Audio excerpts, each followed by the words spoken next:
ويجعلون ممن يكون كتابه Bismillah. Assalamualaikum warahmatullahi wabarakatuh.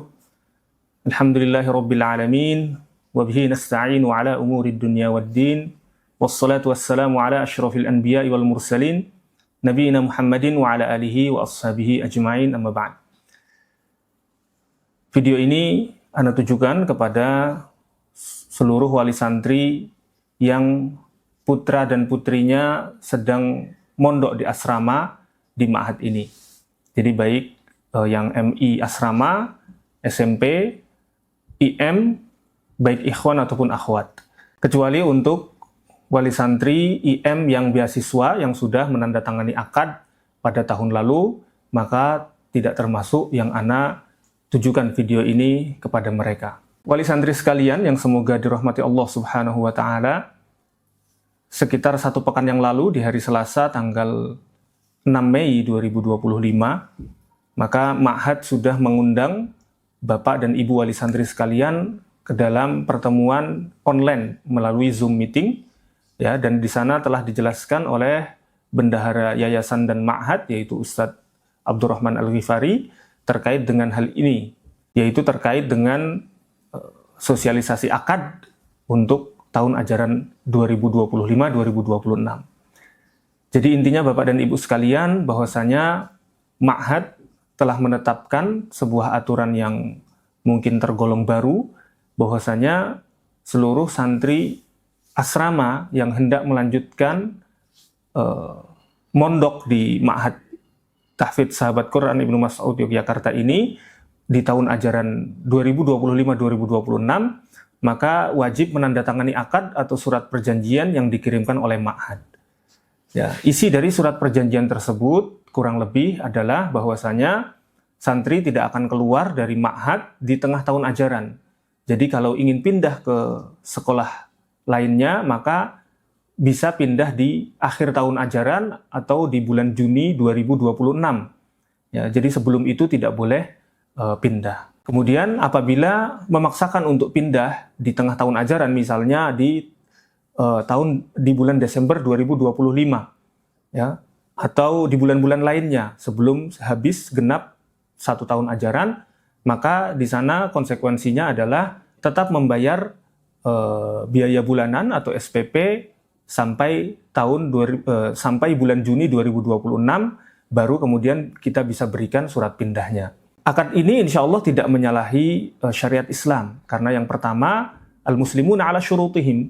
Ini sering sekali Anda sampaikan bahwasanya orang-orang beriman itu, orang-orang Islam itu terikat dengan syarat-syarat di antara mereka. Kemudian yang kedua, bahwasanya sesungguhnya akad ini adalah perubahan dari biasanya pembayaran SPP itu bulanan, tapi ini menjadi untuk tahunan. Jadi pada dasarnya Bapak dan Ibu yang melanjutkan putra-putrinya pendidikan di Ma'had ini dikenai biaya SPP selama 1 tahun ajaran. Tapi kemudian tetap dibayarkan tetap dibayarkan setiap bulan. Jadi dicicilnya setiap bulan. Secara teknis tidak ada perubahan, tapi secara kewajiban, ya itu tadi, bagi yang tidak menyelesaikan pendidikannya di tahun ajaran berikutnya tetap wajib untuk melunasi SPP 1 tahun ajaran. Ya, latar belakang kenapa Ma'had menerapkan atau membuat kebijakan seperti ini, ada beberapa hal yang juga sudah kami sosialisasikan. Yang pertama adalah bahwasanya di tahun ajaran sebelumnya atau tahun ajaran ini, maka cukup banyak santri asrama yang pindah dari Ma'had ini di tengah tahun ajaran. Dan secara umum kami melihat bahwasanya pindahnya sebetulnya bukan dikarenakan ada masalah di Ma'had ini. Lain halnya kalau misalnya secara syariat memang itu dibenarkan karena misalnya mungkin ada madorot yang sangat besar di Ma'had ini sehingga mengharuskan santri tersebut untuk pindah di tengah tahun ajaran. Tapi kenyataannya lebih dari 90% yang pindah itu bukan karena itu, tapi karena memang lebih kepada belum siapnya untuk mondok, ya. Atau bisa jadi ada sebab yang paling besar adalah karena kecanduan HP. Sehingga lebih dari 90% yang pindah itu pindahnya ke sekolah yang pulang pergi. Tentu dari sisi ini itu merugikan ma'had. Mengapa anak katakan itu merugikan? Yang pertama bahwasanya kuota ma'had itu, kuota asrama ma'had itu terbatas. Untuk bagian ikhwan sendiri, kuota asrama itu tahun ini hanya ada 118. Ya, tahun ajaran ini, bukan tahun ajaran depan. Tahun ajaran depan nambah 1 kamar yang besar ya, atau bisa jadi 2 kamar kecil, maka itu sekitar 140 santri. Adapun untuk akhwat lebih sedikit lagi, kuota asrama yang di area belakang lokasi utama itu sekitar 76, adapun IM itu sekitar 27. Jadi hanya sekitar 103 santri asrama akhwat yang bisa ditampung oleh ma'had. Maka ketika ma'had sudah memberikan kuota kepada salah satu santri, baik itu santri lama ataupun santri baru, maka ma'had berharap setidaknya santri tersebut menyelesaikan 1 tahun ajaran. Ya. Karena ketika sudah ma'had melihat sudah kuota sudah terpenuhi, maka ma'had menutup gerbang pendaftaran. Sehingga baik yang pindahan ataupun santri baru sudah tidak bisa masuk lagi ke ma'had. Nah, ketika kuota tersebut sudah diberikan, kemudian keluar di tengah tahun ajaran, maka itu seperti menyia-nyiakan kuota yang diberikan oleh ma'had. Ya. Maka kalau bahasa umumnya mungkin kita katakan lebih baik kita memberikan kuota kepada yang memang memiliki keinginan kuat untuk mondok. Ya. Kemudian sisi merugikan yang kedua adalah bahwasanya ma'had itu dalam menyusun anggaran itu memakai patokan 1 tahun ajaran juga. Jadi misalnya ma'had menghitung bahwasanya pemasukan ma'had itu setiap bulannya dari SPP adalah sekian. Kemudian dipakai untuk menggaji guru, staf, dan karyawan sekian persen. Kemudian sekian persen untuk konsumsi, sekian persen untuk sarana dan prasarana yang lain. Ya. Maka apabila wali santri mengeluarkan anaknya, mencabut anaknya di tengah tahun ajaran, maka neraca keuangan perhitungan ma'had tadi menjadi salah, menjadi tidak seimbang. Ya. Karena untuk pengeluaran tetap, tapi dari segi pemasukan itu berkurang. Ya. Kalau misalnya yang keluar hanya 1-2 anak, maka mungkin itu tidak terlalu terasa. Tapi kalau yang keluar sudah sampai banyak, Anda sampaikan bahwa di tahun ajaran ini, santri akhwat itu yang keluar itu sampai 6.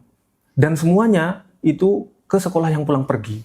Ya, sepertinya hanya ada 1 yang ke rumah tahfidz, yang itu pun rumah tahfidznya di dekat rumahnya. Itu baru di akhwat. Di ikhwan juga ada yang keluar ke rumah tahfidz yang di dekat rumahnya.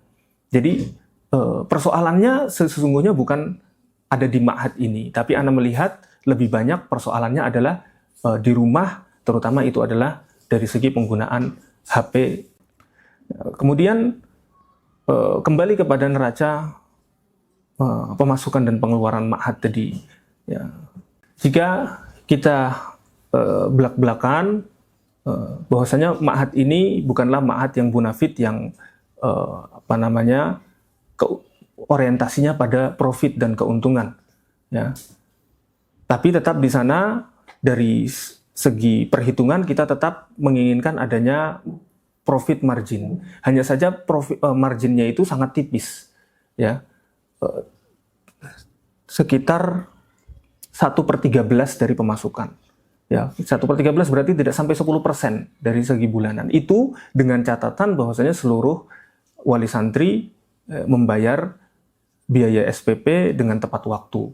Kemudian apabila margin yang tidak sampai 10% setiap bulan itu dikurangi lagi oleh santri-santri yang keluar ya, di tengah tahun ajaran, maka itu tentu semakin membuat neraca keuangan ma'had semakin mendekat. Oleh karena itu, Ana mengharapkan kepada wali santri sekalian ya, supaya secara sukarela dan tanpa paksaan untuk menandatangani akad bagi yang ingin melanjutkan di tahun ajaran berikutnya. Ya, durasinya hanya 1 tahun ajaran saja. Jika misalnya tahun ajaran depan memutuskan untuk pindah pondok, maka tidak ada masalah sama sekali. Ya, kalau kita melihat daripada pondok-pondok yang lain yang juga kuota pendaftar atau jumlah pendaftarnya itu lebih banyak daripada kuota, mereka justru biasanya mematok kesepakatan itu sampai 3 tahun. Tapi kalau kami memang belum sampai kepada situ, belum sampai kepada titik itu, maka supaya dalam tanda kutip antara ma'had dengan para wali santri sekalian tidak saling menzolimi, ya ana berharap agar wali santri secara sukarela dan tanpa paksaan untuk menandatangani akad tersebut. Adapun batasnya adalah sampai 31 Mei 2025. Kita tetapkan di akhir Mei karena akad antara ma'had dengan para guru dan staf itu juga per 1 tahun ajaran. Ya, dan kita mulai juga nanti setelah tanggal 31 Mei 2025. Jadi sehingga ma'had bisa menetapkan berapa jumlah santri yang lanjut, kemudian berapa jumlah guru yang dibutuhkan untuk mengajar, dan juga berapa guru yang melanjutkan di ma'had ini. Demikian Bapak dan Ibu sekalian, apabila ada kesalahan dari yang Ana sampaikan, Ana mohon maaf. Intinya adalah supaya kegiatan belajar mengajar di ma'had ini bisa berjalan dengan lebih baik lagi, tidak ada hak-hak santri yang terzolimi, tidak ada hak-hak guru yang terzolimi, dan juga tidak ada di antara kita yang saling menzolimi. Barakallahu fikum, mudah-mudahan bisa menjadi perhatian semuanya. Assalamualaikum warahmatullahi wabarakatuh.